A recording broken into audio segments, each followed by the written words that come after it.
السلام علیکم ورحمۃ اللہ وبرکاتہ۔ محترم ناظرین، ایمان کیا ہے؟ آئیے اس کے بارے میں کچھ مذاکرہ کیا جائے۔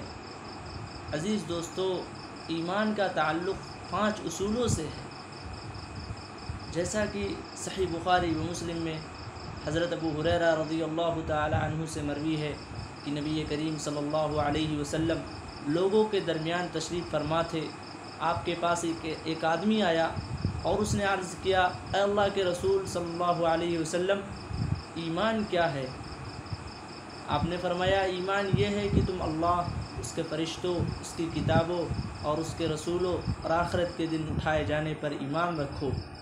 عزیز دوستو، اللہ رب العزت نے ان 5 اصولوں کو اپنے قرآن حکیم میں ایک جگہ اس طرح بیان کیا ہے، آمن الرسول بما انزل الیہ من ربہ والمؤمنون کل آمن باللہ وملائکتہ وکتبہ ورسلہ، کہ رسول پر جو کچھ اس کے رب کی طرف سے نازل ہوا اس پر وہ خود بھی ایمان لائے اور تمام مومنین بھی ایمان لائے۔ یہ سب اللہ، اس کے فرشتوں، اس کی کتابوں اور اس کے رسولوں پر ایمان لائے۔ عزیز دوستو، اچھا شخص کون ہے؟ اللہ رب العزت قرآن حکیم میں ارشاد فرماتا ہے، وَلَكِنَّ الْبِرَّ مَنْ آمَنَ بِاللَّهِ وَالْيَوْمِ الْآخِرِ وَالْمَلَائِكَةِ وَالْكِتَابِ وَالنَّبِيِّينَ، حقیقت میں اچھا وہ شخص ہے جو اللہ رب العزت پر، قیامت کے دن پر، فرشتوں پر، کتاب اللہ پر اور نبیوں پر ایمان رکھنے والا ہو۔ عزیز دوستو، قول و عمل اور دل سے تصدیق کا نام ایمان ہے۔ زبان سے اقرار کرنا ہے کہ اللہ رب العزت ایک ہے، زبان سے اقرار کر لینے کے بعد ہمیں یہ دل سے تصدیق کرنا ہے کہ اللہ رب العزت ایک ہے، وہی عبادت کے لائق ہے، وہی پوجنے کے لائق ہے۔ دل سے تصدیق کر لینے کے بعد ہمیں اس کو اپنے عمل سے دکھانا ہے کہ واقعی میں، حقیقت میں اللہ رب العزت ایک ہے۔ عزیز دوستو، ایمان اطاعت و فرما برداری سے بڑھتا ہے۔ ہم جتنا ہی نیک اعمال کریں گے اتنا ہی ہمارا ایمان بڑھتا چلا جائے گا، اور ایمان گناہوں سے گھٹتا ہے۔ ہم جتنا ہی گناہ کریں گے، ہم جتنے ہی برے اعمال کریں گے اتنا ہی ہمارا ایمان گھٹتا چلا جائے گا۔ عزیز دوستو، ایمان اور عمل دونوں لازم و ملزوم ہے۔ نیک اور صالح مومن جب قرآن اور دین کی باتیں سنتا ہے تو اس کا دل پسیج جاتا ہے، اور برے شخص پر قرآن کی تلاوت کا کوئی اثر نہیں ہوتا ہے۔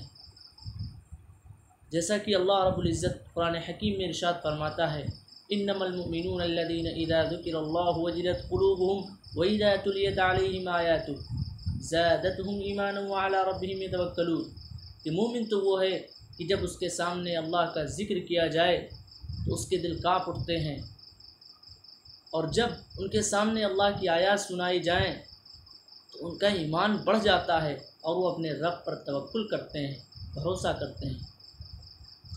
عزیز دوستو، صحیحین میں حضرت عبداللہ ابن عباس رضی اللہ تعالی عنہ سے مروی ہے کہ نبی کریم صلی اللہ علیہ وسلم نے وقت عبدالقیس سے فرمایا، میں تمہیں 4 باتوں کا حکم دیتا ہوں۔ سب سے پہلی بات، لا الہ الا اللہ وحدہ لا شریک پر ایمان رکھنا۔ تم جانتے ہو ایمان کیا ہے؟ لا الہ الا اللہ کی گواہی دینا، نماز قائم کرنا، زکوٰۃ ادا کرنا، رمضان کے مہینے کا روزہ رکھنا اور مال غنیمت سے خمس نکالنا۔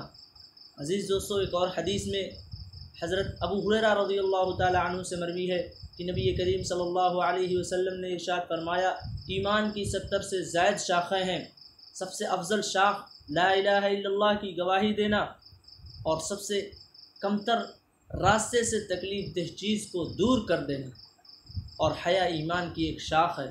عزیز دوستو، ایک اور حدیث میں حضرت عباس بن عبد المطلب رضی اللہ تعالی عنہ سے مروی ہے کہ نبی کریم صلی اللہ علیہ وسلم نے ارشاد فرمایا، جو شخص اللہ کے رب ہونے پر راضی ہوا، اسلام کے دین ہونے پر راضی ہوا اور محمد عربی صلی اللہ علیہ وسلم کے نبی ہونے پر راضی ہوا تو اس نے ایمان کا مزہ چکھ لیا۔ عزیز دوستو، اللہ کی عبادت جس طریقے سے مطلوب ہے، ان احادیث میں انہی کا تذکرہ کیا گیا ہے۔